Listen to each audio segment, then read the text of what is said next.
The Biden administration's 2024 trade agenda pulled into focus as U.S. Trade Chief Katherine Tai testifies before Congress this week.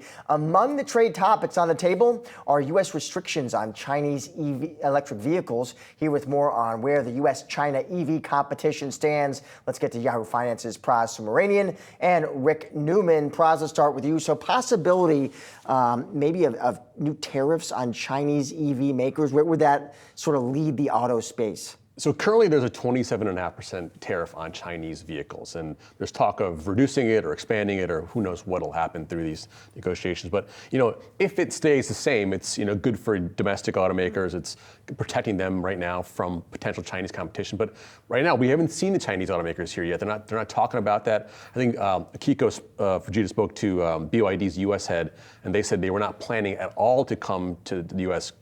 commercial. I'm sorry, the regular traditional consumer market. And they do have some industrial vehicles. So they're not going to do that just quite yet. If they do, a number of automakers have told me tariffs aren't going to help because they're already so cheap. Even with your 30% tariff, the car is still competitively priced. If and when they do come, it's going to be a problem. Like you said before, is there an optics issue? Would Americans not necessarily buy these cars? I was interested just because you're taking that process. Like, even if American consumers had the choice to buy a Chinese EV, would they? I think they might, given a competitive feature set, good price, availability. I think that cheap thing is really a big driver there. Yeah. And cheap beats geopolitics. Yeah, I think so. And Rick can talk about this, but legacy automakers, I think they know they got to change. If they don't, they can't be competitive with their second-gen vehicles. It's going to be a problem. So, Rick, I'm curious how a presidency under Biden or Trump would affect trade restrictions on the Chinese electric vehicles. As we mentioned, there's already a tariff. Doesn't seem like it, obviously it hasn't gone anywhere under President Biden. Right. So Biden left all of the Trump tariffs in place. Notably, he repealed a lot of the Trump tariffs on other countries, including Europe, Canada, things like that. But he has left literally all of Trump's tariffs on China in place. And I think this is an issue that is going to arrive sooner or later. I think this is inevitable.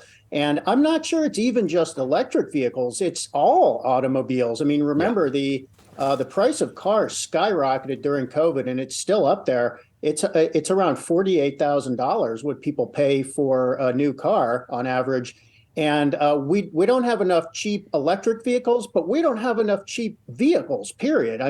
We saw this during COVID when everybody moved into the used car market, and those cars skyrocketed because people couldn't afford a new car.